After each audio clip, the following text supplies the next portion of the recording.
Secrets Kept by J.L. Mbewe. Chapter 1. Today, she would ask him. If she didn't, her mother would have her way, and then Ayianna would be stuck among the humans for the rest of her life. She latched the gate and picked up her lantern in the milk pail. Ivory froth filled the pail halfway, down an inch since yesterday. At this rate, they wouldn't have enough milk for the winter. The morning lingered between the half-light of dawn and the shroud of night. The darkness obscured much of the forest and the dirt path behind her house. A cold breeze hissed through the odd bushy silhouettes and spindly evergreens, whispering fear into her heart and provoking images of creatures hiding among the shifting shadows. She shivered and quickened her pace. Would she ever get used to living here? Her lantern swung in her hand as she made her way back to the front yard. Its yellow glare skimmed the clumps of vines twisting up the back wall. Her house was almost as big as the village governor's, which would have put her family at an advantage if her father hadn't been an elf. She sighed. What kind of future could she hope to have here? None. She clenched her jaw and gripped the pail's handle tighter. Enough wondering. She needed to hurry and speak with Father before the porridge was ready, before Mother's presence could interfere. At the end of the goat pen, where the path curved left to the front of the house, a sharp cry pierced the lingering darkness. Ayianna jumped back, upsetting the milk in her pail. She bit back a curse. Liam? No, the cry didn't sound like a wolf. Ayianna scanned the underbrush, the autumn trees above. Behind her the goat bleated, but went back to nibbling on the grass. She shrugged, her eyes still scanning the bushes as she turned to go. Leaves rustled, and the bush's slender limbs shuddered. Shadows veiled the intruder, the light of the lantern unable to penetrate the layers of dry leaves and stems. Ayianna peered closer. A dark mass burst out of the bush toward her face. She flung her arms up. The milk pail slammed into her head. Its warm contents splashed down her face, neck, and clothes. The lantern rocked on its hinge, the flame flashing and flickering. The intruder screeched, and a rush of wings brushed against her skin. Ayianna lowered her arms. A large bird ruffled its dark feathers and made to settle its wings, but one hung at an odd angle. Its round, ebony eyes ogled her. Could it be? Pharaoh? Is brother home already? She glanced around, but her eyes failed her in the half-light. Her wet clothes clung to her skin, and the breeze grew colder. She shivered and glared at the bird. Brother or not, look what you've made me do. Now I've got no milk and I'm all wet. Pharaoh jerked his wayward wing back and hissed. Are you hurt? Ayianna lifted the lantern, and its glow washed over the falcon, revealing dark stains on its ribbed underbelly. She reached out to touch him, but he snapped his curved beak at her. The branch shifted, and the bird thrashed about, trying to regain his perch, but then he broke free and soared haphazardly into the red-tinged sky. Atop the bush, a strip of cloth fluttered where Pharaoh had sat. She tore it free. The fabric was damp, soiled, and it stunk of decay. It stained her fingertips red. Blood? Ayianna! Her mother's voice wrenched her from her thoughts. Ayianna tossed the cloth aside and darted up the path to the fire pit, where her mother bent over a pot and stirred. The steam and smoke swirled into Mother's pinched face. Her head covering hung loose over her shoulders, revealing her messy braid and stray hairs. Ayianna's stomach nodded. Should she say something? What would she say? Her brother's crazy bird had stopped for a visit and left a soiled piece of cloth? It was probably nothing. She shivered again in the morning breeze. Her mother straightened, wiped her hands on her apron, and wrapped the scarf around her head. Her blue eyes narrowed. What happened to you? I tripped and spilled the milk. She clucked her tongue. Well, the porridge is ready. She held up 3 steaming bowls. Take these inside. I'll be in soon. Once you're done, you'll need to start on the garden right away. We don't want to risk an early frost and lose everything we've worked for." Ayianna nodded. She set the lantern aside and placed the milk pail in the attached shed. Sacks of threshed wheat sat at the back, waiting for the colder months where she would have to grind them into flour. Barrels filled with brine and cabbage lined one wall. Bundles of herbs hung from the thatched roof. Their spicy scents stung her nose and mingled with the souring cabbage. The smell turned her stomach. She ducked back outside and accepted the bowls from her mother. Balancing them in her arms, she kicked the door open and slipped inside. She'd have to clean up later or lose the opportunity to speak with her father. The thin door clicked shut behind her. "Morning," her father said. He sat on the edge of a bench and pulled his boots on.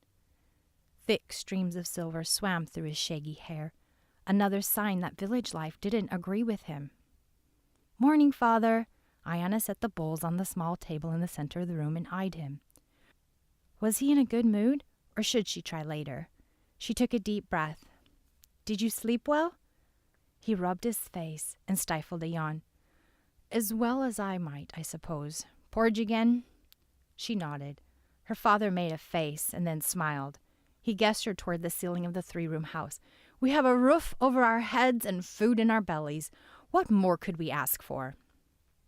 Ayianna fidgeted with a chair. Here was her opportunity. If only the words would come. She opened her mouth to speak, but clamped it shut again. She grabbed one of the bowls of porridge and plopped down. Her soul writhed against the silence and would spew out recklessly if she didn't follow through. She took a deep breath. "Father?" He looked at her and smiled, but his eyes gave it away. He was bracing himself, knowing already what she was about to say. She straightened her shoulders and plunged ahead. "I was wondering, when Taryn returns, what do you think if Taryn wishes—" "The porridge tastes better when it's hot, Drat!" Her mother stood in the doorway with a wooden spoon in her hand. She pulled off her scarf and hung it on a peg by the door.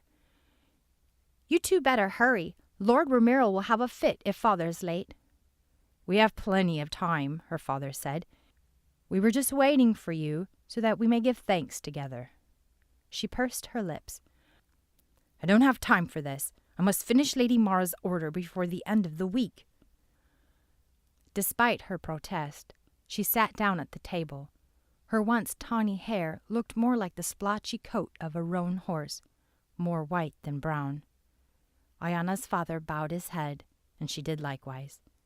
"Lersarum suyo hosarin, tahi tesarin tari esarororin." The elvish words poured from his lips as he prayed to the elven god Osarin, thanking him for the provisions. He lifted his gray eyes. "Rosillo unio." Anya repeated the refrain, aware of the tension radiating from her mother. She brought the wooden bowl to her lips. "Why do you cling to Osarin when he has done nothing for you but exile you from your homeland?" Mother asked. Ayianna closed her eyes and swallowed the bland porridge. Would the fighting never end? She took a couple of slow gulps before putting the bowl down. Her mother stood and crossed the room to her personal shrine of the Nuja, the 4 gods and goddesses of the Plains people, her people. She picked up the gilded statue of the goddess Natata and kissed it. She recited a chant in an undertone, almost musical way. Ayianna couldn't hear the words, but knew their meaning nevertheless. A giving of thanks, a request for favor, and a promise of sacrifice. Always the same, day in and day out, but her mother's zeal for the Nuja had almost become maniacal since they had left Zuriel. Her mother replaced the statue with a slight bow of her head, and then returned to the table, drained her porridge, and dropped the bowl into the basin by the window. Without another word, she strode to the back of the room, where her workbench sat, nestled between tall drawers full of every bead, stone, and charm you could think of, although the more costly gems have long since been sold. Not that the Plains people could have afforded them anyway. Above her bench, wooden dowels ran along the wall, and from them hung spools of silver, gold, flax, hemp, and cotton. Her mother removed one of the drawers and sat down at her desk. Ayianna cleared her throat. Don't you think your designs would fetch a higher price back in Zuriel?" No. Her mother didn't look up, but continued to twist the strands of silver together. "Well, at least the elves would appreciate your skills more." "They didn't then, and they wouldn't now." Ayianna frowned. "I thought you liked Zuriel." "Why are you bringing this up again?" Her mother bent closer to the table and slipped several red beads onto the strands, but not once did she raise her eyes. "Well, it's just that I was wondering," Ayianna rubbed at the knot in the table, "what you two thought about returning to Zuriel when Taryn comes back from Dagmar." There, she had finally said it. She took a deep breath and exhaled. Mother looked up and turned her glare on Father. "You haven't told her yet?" Her father's eyebrows furrowed, creasing lines across his smooth, tanned face. He set his empty bowl aside. "Don't you think Taryn should be here for such an announcement?" "Time is running out." She twisted the silver around the beads. "It could be the end of the week before Taryn is here." "This isn't the elven way." "In case you haven't noticed, we are no longer among the elves. We are among my people now. Perhaps you would like to tell her why." "What are you talking about?" Ayianna glanced to her mother and then to her father. "What haven't you told me?" He took her hand. "Don't worry, Ayianna. Your mother speaks about things she doesn't understand." His eyes softened as he studied her. "But one thing is for certain. You have grown into a lovely lady." Warmth crept into her cheeks, but she held his gaze as he continued. "Your mother and I have decided, since we are living among her people, that it was time for you to marry." Her stomach sank. But what about Zuriel? At least I could return." "And what would you do there?" Her mother raised her eyebrows. "I'd be a stargazer." Her mother chuckled. "Silly girl with silly dreams. Only pure-blooded elves can achieve that. You must accept your station in life, your responsibilities to your family and society." "Jolanna, that is enough." Her father stood. "Either way, we can never return to Zuriel." Her mother turned her glare on Ayianna. "And don't ever mention it again. We were never there. We came from Prayton, remember?" Ayianna clenched her teeth. "Why?" "Ask your father." She turned back to her work. Ayianna sat in silence, waiting for an answer that wasn't going to come. "It's for the best." Her father gripped her shoulders. She glanced up at him. "At least tell me why." "There are some things better left unknown," her father sighed. "For your own safety."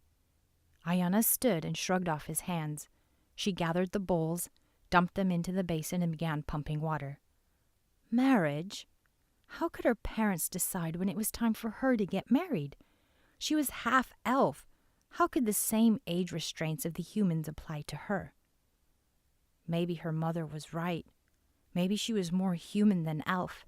She had been silly to think she could have been a stargazer. Her anger slowly dissipated, and once again she became aware of the tension vibrating between her parents. What was happening to her family? She let go of the pump's handle, and the gush of water turned to a trickle, then disappeared altogether. She dried her hands on a towel and turned around. "So did you two have someone in mind?" Her mother set aside the necklace she was working on and smiled. "Of course, dear. He is a charming young man with an eye for the courts of Badera." She stiffened. Had she expected a different answer? She wrapped her arms around her waist and tried to remember all the eligible bachelors her mother had pointed out over the past 5 years. Was it Albert, with the missing front teeth, who was old enough to be her grandfather? Or the shaggy-haired Boudic with the square face and a nose like a vulture's beak? She was almost too afraid to ask. She swallowed. "Have I met him?" "Yes," her mother stood. Her eyes sparkled and her face broke into a wide grin. "He is the nephew of Lord Ramiro, a draper of the finest silks and weaves, and he has friends among the nobility. This is truly a fine opportunity for you." Desmond, her mind reeled. The handsome blonde? The one she had glimpsed a time or two on her trips with her father to Lord Ramiro's castle? The one the village girls had fawned over, but knew he'd never stoop so low as to look for a wife among the Karim villages. But wouldn't Di be considered beneath him? Her father shook his head. Never think you are above or below anyone. The Nuja allows some people to rise above their circumstances. Her mother draped an arm around her shoulder. And you, out of all the young women, have caught his eye. You mean he's already asked? But Ayianna stumbled through her words. But I haven't really met him. I hardly know him. We do things differently here in the plains. She released Ayianna from her grasp and went back to her desk. It's a good thing, too. You can't rely on feelings to secure a stable future. I should know. She stooped over her workplace and pushed the beads and pendants around in their wooden trays. Well, her father said, Lord Ramiro will be expecting me early if I'm to get a head start on the inventory. Ayianna, you will accompany me. I'm sure he would like to see you. I suppose to go over the preparations and betrothal arrangements. Now? Her mother straightened. Why not? Since we've told her, he'll like to make it official as quickly as possible. She's not going there as she is, looking like a hireling. Her mother scurried about the rooms, gathering ribbons and a brush. Wash your face, girl, and change your clothes. Wear your green dress. Her father opened the door. Be quick about it. I won't be long in saddling the horse. He winked at Ayianna and walked outside. The thin door snapped shut behind him. Ayianna scrubbed the dried milk from her face. She rushed into the adjoining room and pulled out her green dress trimmed in black and silver, the nicest dress she owned. Was she going to see him today? She quickly changed, her mind running through all the things she might say to this man. Did he approve of her? Of course he did. Why else would he have requested their betrothal? Would she refuse him? Could she? Her mother yanked her into the main room again and set her in the chair. Ayianna studied the swirling wood grain in the table, while her mother pulled a brush through her long hair. Mother chatted about betrothals and weddings of the plains people, and of social etiquette, but Ayianna's thoughts clouded out her mother's voice. Betrothed. The handsome nephew of a lord. Desmond had chosen her. Excitement fluttered through her, but it did not surmount the growing unease in her stomach.